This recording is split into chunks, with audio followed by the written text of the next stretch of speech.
Welcome, Dr. James Beckett, Sports Card Insights. First, thank you, sponsors. Beckett Media, Beckett Grading, Beckett Authentication, ComC.com, Burbank Sports Cards, Mike Stadium Sports Cards, Heritage Auctions, Huggins & Scott Auctions, Upper Deck, Panini, and Topps. Today's episode is the second half of my conversation with Greg Morris. I had a positive experience for a friend of mine.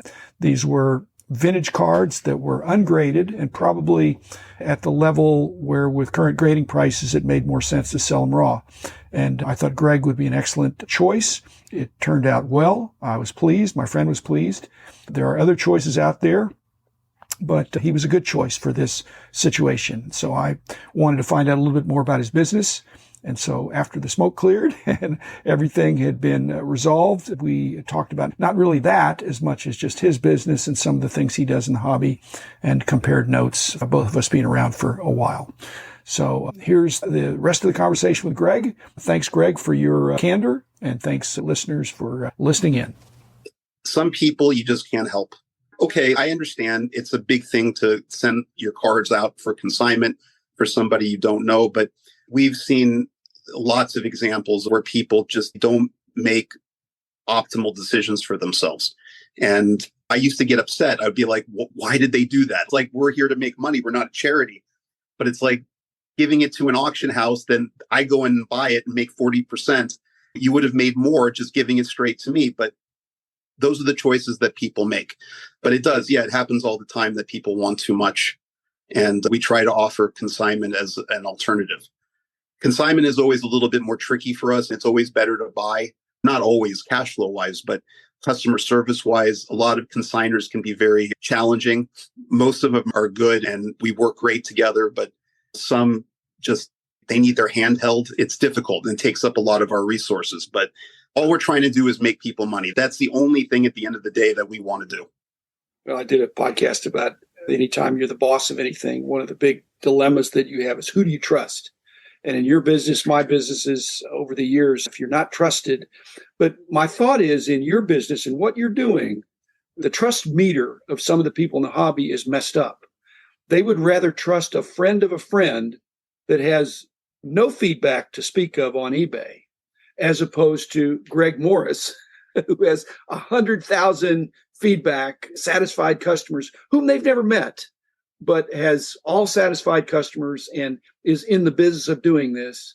And yet they'll trust a friend of a friend because told a good story. And I'm just wondering, even if you don't know somebody, over some period of time, you build up a reputation as you have. I can only speak for what I've done. But when I was the main contact with consigners, when I sensed that somebody was really like, just not trusting us, it's then, you know what, if you're not comfortable, then it's no problem, because they have to look at it and say, yes, this is what I want to do. If I have to try to sell them on it, you just know it's going to be a problem. But I'm just saying, are you able to then flip the script and say, oh, so you're not happy with that, of letting us consign it.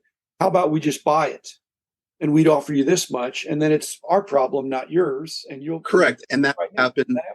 That doesn't happen a lot, but it happens. I always think in the back of my mind, listen, if you would just let us, if I have to buy it, my risk goes up. So if my risk goes up, the amount of money that I can pay you, it's not that I'm trying to rip them off, but I have to base my decisions on my level of risk. Yeah. But if that's what they want to do, then, you know, we're there for them. That's their choice. Greg, if they did the math, and again, you should not be disclosing how many cards you can grade in an hour because it'll just explode some people's minds. But they really need to think, like you said, of the PSA or the BGS metric, where they're grading hundreds of cards a day, not thousands of cards or 1,000 an hour, or whatever you said. Grading is difficult. It takes time. And the only reason you're able to go really fast is because you've done so much. You've seen it over. And the best graders can go faster as well. But it just seems if they really did that math and said, look, Greg is going to take my card. He's going to list it on eBay using his feedback and his system, his followers, people, all the eyes of eBay, plus the eyes that really are always looking at your auctions. And he's providing this grading service, which is not trivial. It's really the distinctive of your process, is that you're standing behind your grading in the same way that the slabbing grading companies do. Correct. They're facing it and they're saying, this is what we say it is. and we stand behind it. You're doing the same thing. I guess it's money back guarantee, which, like you said, if you're doing a great job, the guarantee is part of your marketing, but it shouldn't be a big expense because you're doing a good job. Yep. Grading a card is different than grading a scan. And so I'm just wondering if you're buying cards from one of the auction houses, I don't know that you would have somebody go there and check them out, but a lot of times you can get scans or photos, or somebody sends you some iPhone photos of their cards and just says, hey, here's what I got. Could sign these for me? Or will you buy them? Would you need to see the cards, or would you be comfortable with getting an impression based on the scans or the photos? We just get an impression from the scans and the photos. At this point, when I'm buying for the auction houses, like I know how they grade. For the most part, I'm not even looking at the scans. I'm not saying that's the right thing to do. Most of it is just cutting my time. The only time you can get in trouble with buying from images is that if somebody has some bad intentions.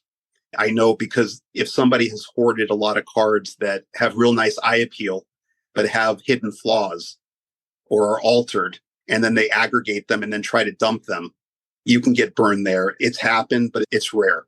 I've said when I'm going through dollar box cards, which I have a kind of a hobby within the hobby of doing that, you go maybe less than half as fast if you're looking at the front and the back.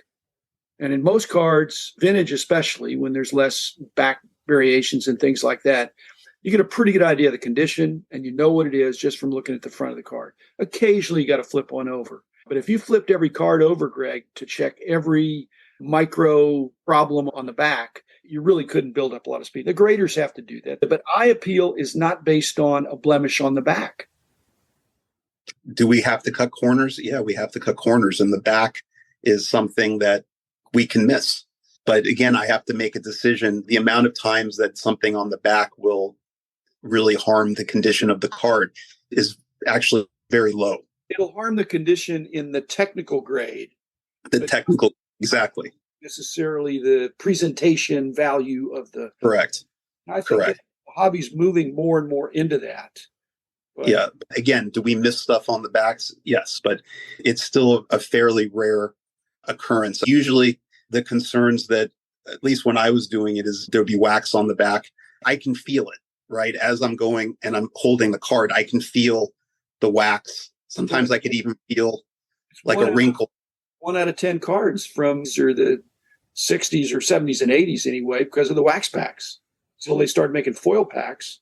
Yeah, but I can feel it immediately. That's a way that I allow myself to go more quickly. Here's another marketing thing that I don't know if you do, but it probably would be okay if you did it. I don't think people are ready for the graders to do it, but that is that if somebody sends you a card for consignment and you're going to put it up there and it's a really nice looking card, but it's got a little glob of wax on the front or the back that you can easily microfiber remove without taking anything away from the card. It's just wiping off the wax, like wiping off a fingerprint. If on the front, there, it gets a bad grade. If the wax is off, it gets a good grade. Are you providing that? Are you kind of cleaning it up a tiny bit? When it's wax on the front, wax on the back, I'm sure there's people who know how to remove it, but wax on the front is such an easy thing to remove. We used to do it ourselves. The problem is the girls who work for me doing the processing started getting like carpal tunnel. So I don't say we ignore it, but most people know that it just comes right off. So I don't really see that. That's my opinion. Some people may disagree, but back is different. Back is different. In fact, the correct front of the older cards, you can easily wipe off the wax. You'll never know it was even there. Yeah, correct. Back, if you try to rub off the wax, you may have rubbed it in. And yeah, because there's no gloss on the back. There's no finish. It's absorbed. So, some things like 51 Bowman, for example, if it's just a little bit of a wax stamp, because so many of the cards have it. Because I think it was because so many of them came in penny packs. I'm saying you caught my thought. It's penny packs, all in the same place. It's not random. It's where the seal was. It's in the upper 1/3 of the card on the back. Yeah. If it's real small, like we might still go 8. If the card looks like an 8, we're much more likely to go 7 than we would like on a 1971 card, which has got a lot of wax on the back. We shouldn't be calling it. At best, it should be XX mint. One of the things that is an interesting grading issue that comes up a lot for us now is so many people in the 80s and 90s put their star cards in those thick glass plastic holders. And what you get is when you take them out, it's like the gloss on the corners. I hear you. No, yeah. But what happens is PSA, I think maybe 5-6 years ago, started calling those cards altered stock. And it's hard for us because SGC doesn't do it, Beckett doesn't do it, and I just don't think they're right. That was unintentional.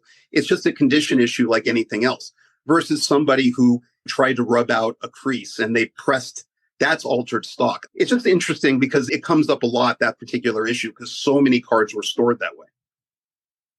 It's a screw down that is screwed extra tight. Correct.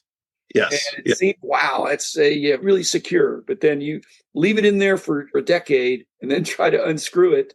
And I've lost some cards from that.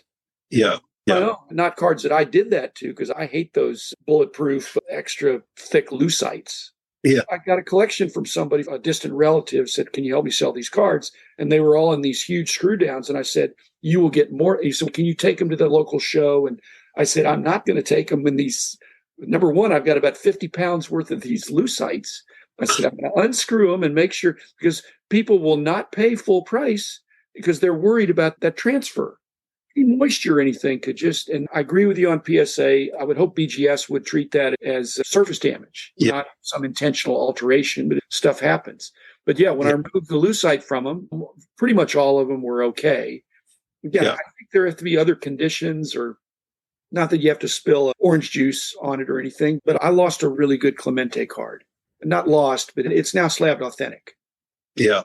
Really upsetting. It's a very rare card that has foil treatment on it. You've got a lot of experience. It's interesting to me. And I don't do exactly what you do. In fact, I'm retired, but I'm more of an opportunistic buyer. And I have eBay strategies and ComC strategies and card show strategies. But my goal, Greg, is the opposite of yours. And that's, you want to have more and better employees. I want to have less, fewer, and no employees. I want to be unemployable and a non-employer. Yes. I've been there and done that. I love that season of my life. I'm retired now. Yeah. But you're out in Texas? I'm in Dallas, yeah. Okay. You come to the National? Yeah, I'll be at the National. I'll see you at the National. Didn't you have a partner when you first started? Oh, Denny Eckes, when I did the books. Yeah. The first few books I did with Denny Eckes, who was a show dealer and a supplies dealer, buddies with Larry Fritsch back in the day. This was in the late 70s and early 80s. Yeah. He was a wonderful business partner. He really helped. He basically said, I'll do all the stuff that's required. Just you do stuff you want. I'll do everything else. And it was great. That's a good partnership.